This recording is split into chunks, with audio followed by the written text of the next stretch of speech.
didn't cover in the last video that you need to do is you need to remove these little things. I don't know exactly what they're called. They're basically the threads for the screws. These have a name. I know they do. And then while you got the needle nose pliers right here, you want to take the bracket where the or tip over sensor was, and you want to bend it in so it is underneath this flush area, because the rear part from TST butts up flush to everything. So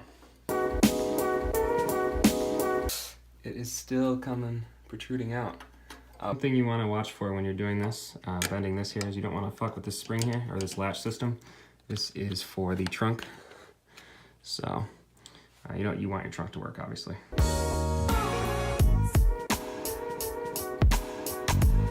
That the spring is untouched. And we are golden there too. This is the TST rear section, and it is going to basically butt up right here. And it should fit flush everywhere.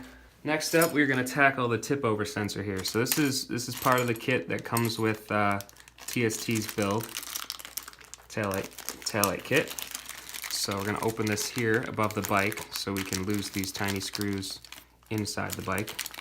The bracket, 2 bolts, and then you obviously kept your bolts from the previous, where it was previously mounted. So what we're going to do is this part lines up here. So do that in a sec, and then these little self-threading screws are going to go and mount this to it, and then these bolts are going to be on the other side of the tip over sensor itself. Wow, I'm already losing it. For the tip over sensor, that comes with a little sticky here, and you kind of just peel that off. Whoop. A very cheap sticky. There we go. That one feels. And then it lines up with this little notch down here. So should be able to center it on the notch, press it in. So now that it's here, we're going to drill 2 holes. I'm using a 1/8 drill bit, just like the TST guys were. And so we're gonna go in here, and then we'll do those self-threading screws into that. So borrowed my roommate's drill for this. Self-threading screws. I'm hoping that's the correct range for that. So we gotta make these holes just a bit deeper. I realize this may sound like a build guide, like, I know what the hell I'm talking about. I really don't.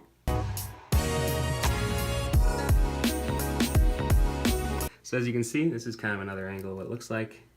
And then we're gonna butt the tip over sensor up to this, and then screw it down here. So we're gonna do this one by one here.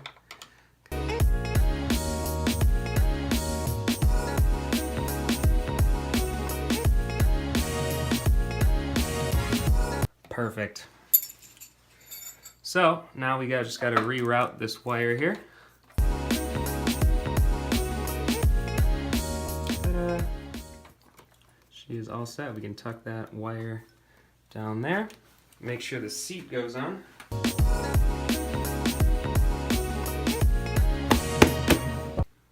Looks like the seat goes on, which is what I was worried about. And the connector is relatively untouched, so it seems. And that is the tip over sensor installed.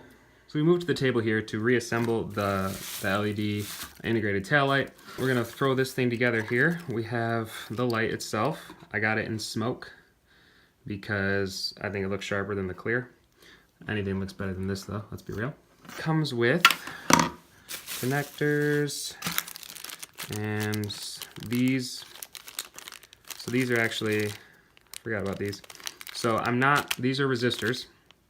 I'm not installing those because I got the LED flasher relay, which I have not looked up how to install yet. So we'll figure that one out. And then got these 3 screws. Box the unneeded parts up. Toss those to the side.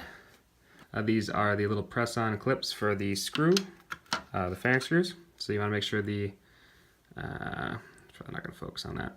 Make sure the bumped part with the threading is on the bottom, and they just pop on the side here.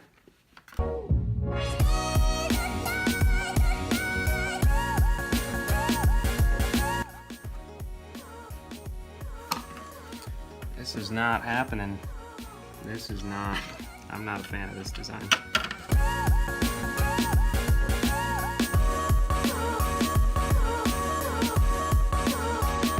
These are opened up way wider now, and they still don't fucking go on.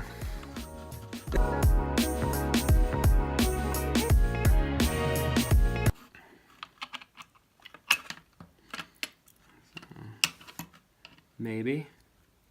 Let's try and screw her down. Get the metal properly smushed together. I don't know what to say other than I'm not a big fan of that portion, TST. It works eventually, but... So here is the taillight that we're going to mount to this, this tail section here. I got the smoke gray option. I can't remember what I said about this earlier because I spent 20 minutes and injured myself trying to put these little freaking tabs on. So this is the taillight. It's just 3 screws that screws onto the rear section here. Basically, you pop her in, snug her down, and voila. So we're gonna take these 3 screws here, and we're gonna get them started. We're not gonna screw them all the way in though.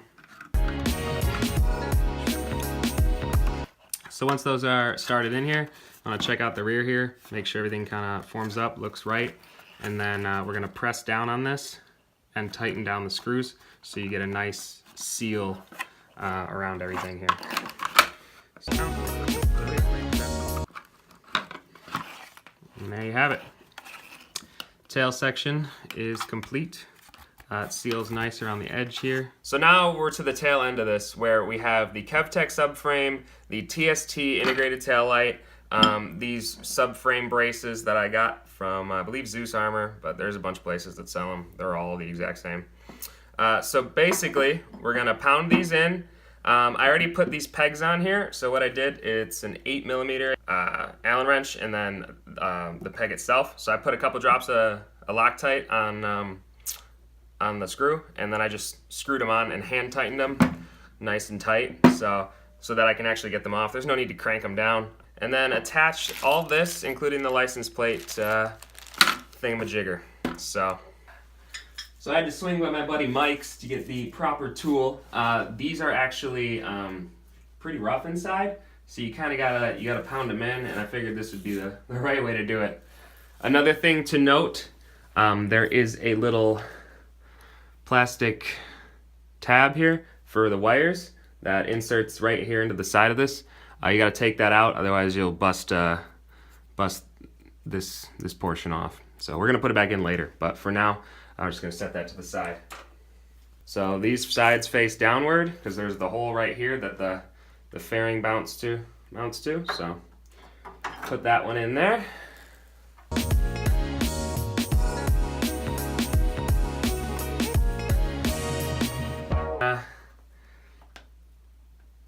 Oh, that was a lot easier than I thought. So if you put them in crooked, don't worry too much.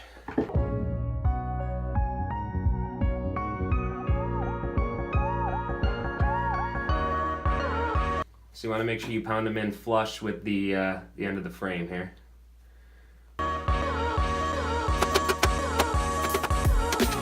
So there you have it. They're both lined up as best as possible, and they are past the rear portion here.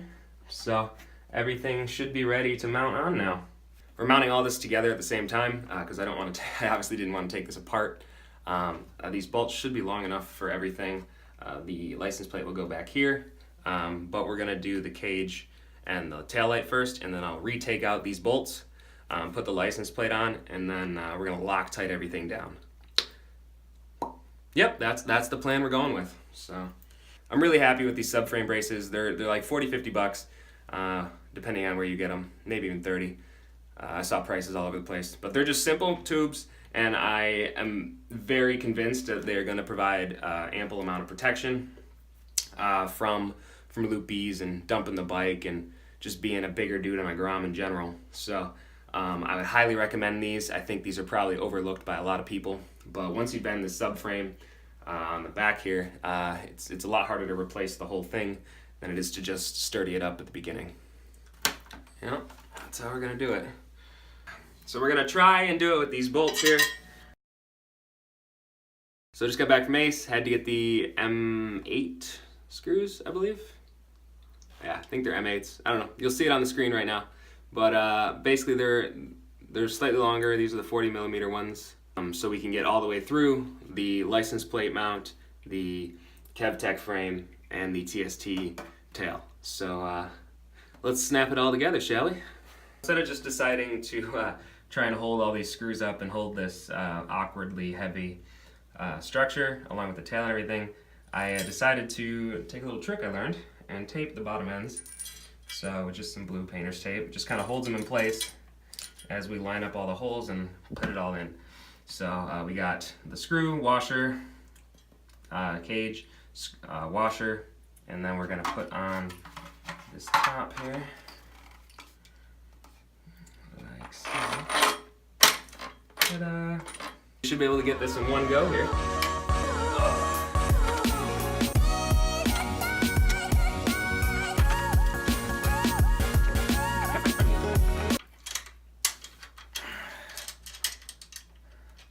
Just one, I just need to get one in.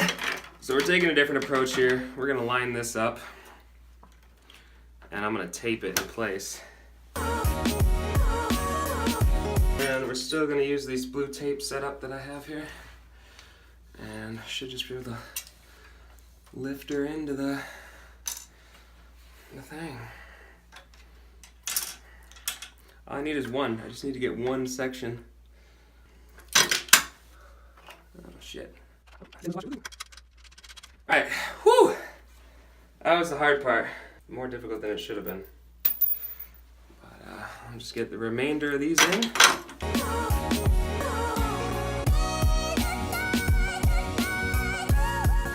As you guys can see, we're all here together now, so we can take off this blue tape. I have all the bolts in. What I'm gonna do is take each one off one by one. We're gonna Loctite the bolt, and then we're gonna screw her down.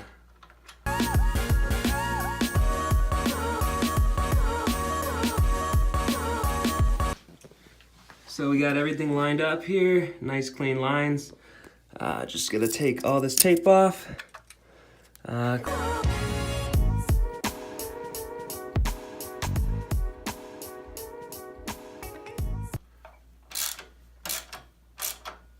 This rear doesn't fit a socket, so I actually had to use a wrench sideways, as you probably saw, to get her knocked down. But she's not going anywhere, and that feels super sturdy.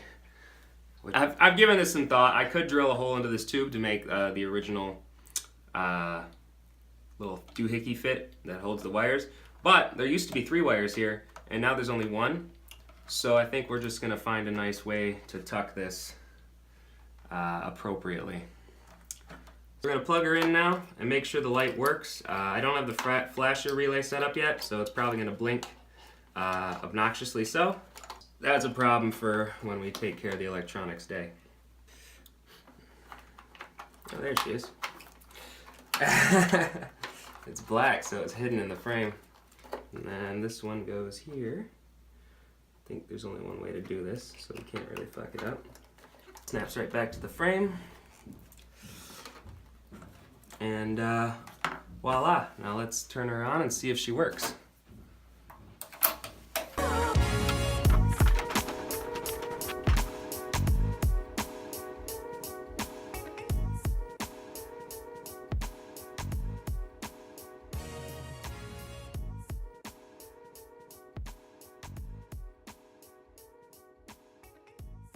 Take apart this section here to put it onto here.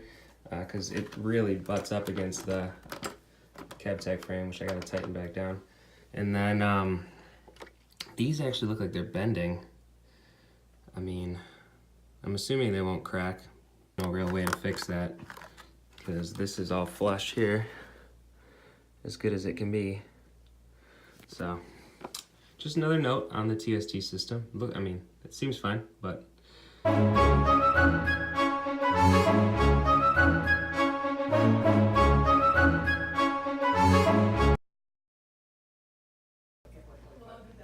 So what are you suggesting I do with this license plate that doesn't fit? All right, so it won't go this way because it hits the bar. So take it, spin it, and mount it like this. I take it to Mike's, put it in the vise, and bend it open to open this back up, and then spin this. It'll be here. Then you could really make the plate face any way you wanted to, depending on how open you made the.